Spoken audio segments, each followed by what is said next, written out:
اعوذ باللہ من الشیطان الرجیم بسم اللہ الرحمن الرحیم ولما برزوا لجالوت وجنوده قالوا ربنا افرغ علينا صبرا وثبت اقدامنا وانصرنا على القوم الكافرين فهزموهم بإذن الله وقتل داود جالوت وآتاه الله الملك والحكمة وعلمه مما يشاء ولولا دفع الله الناس بعضهم ببعض لفسدت الأرض ولكن الله ذو فضل على العالمين تلك آیات اللہ نتلوها علیک بالحق وإنک لمن المرسلین۔ اور جب وہ جالوت اور اس کی فوجوں کے مقابلے پر نکلے تو انہوں نے کہا، اے ہمارے رب، ہم پر صبر ڈال دے اور ہمارے قدم جمائے رکھ اور اس کافر قوم کے مقابلے میں ہماری مدد فرما۔ بس مومنوں نے اللہ کے حکم سے کافروں کو شکست دی اور داؤد نے جالوت کو قتل کیا،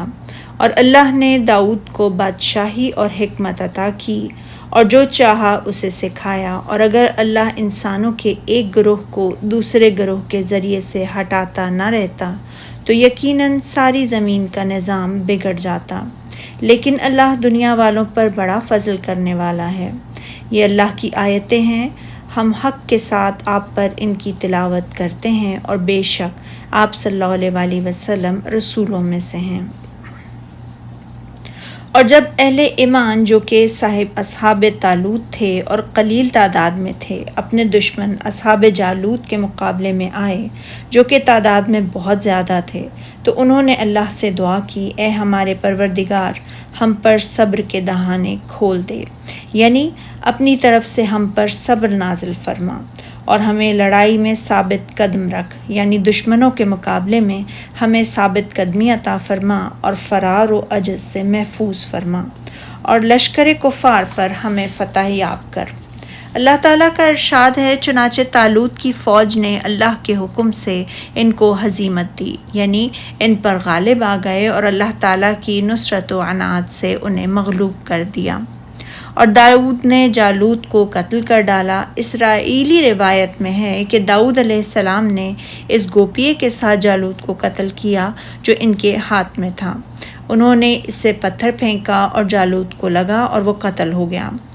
طالوت نے داؤد علیہ السلام سے وعدہ کیا تھا کہ اگر اس نے جالوت کو قتل کر دیا تو وہ اسے اپنی بیٹی کا رشتہ دے گا، نصف مال دے گا اور اپنی حکومت میں شریک کر لے گا۔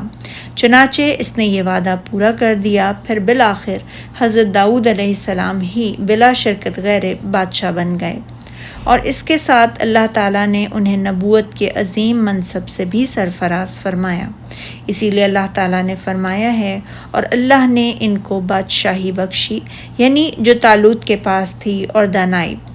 یعنی شمیل کے بعد انہیں نبوت سے بھی سرفراز کیا، یعنی اللہ تعالیٰ نے انہیں وہ علم سکھا دیا جو چاہا اور ان کے لیے جسے مخصوص فرما دیا۔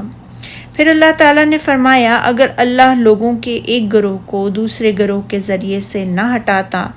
رہتا تو ساری زمین کا نظام تباہ ہو جاتا، یعنی اگر اللہ تعالیٰ ایک قوم کے ساتھ دوسروں کو نہ ہٹاتا، جیسے اس نے بنی اسرائیل سے ان کے دشمن کو طالوت کے جہاد اور داؤد علیہ السلام کی شجاعت سے دور ہٹایا تو وہ تباہ و ہلاک ہو جاتے، جیسا کہ ارشاد باری تعالیٰ ہے سورہ الحج میں۔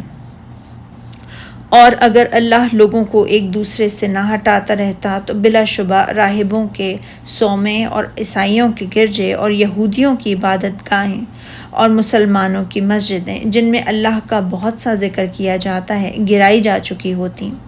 لیکن اللہ اہل عالم پر بڑا مہربان ہے، یعنی اللہ تعالیٰ اپنے احسان و رحمت کے باعث بعض لوگوں کو بعض سے ہٹاتا رہتا ہے، اور اس کے تمام افعال و اقوال میں مخلوق کے لیے حکم بھی ہے اور حکمت و حجت بھی۔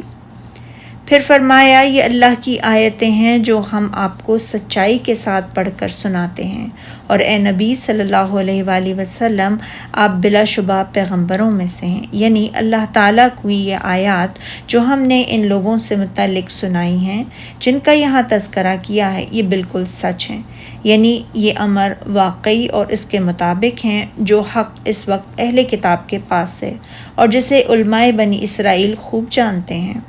اور بے شک اے محمد صلی اللہ علیہ وآلہ وسلم آپ البتہ پیغمبروں میں سے ہیں۔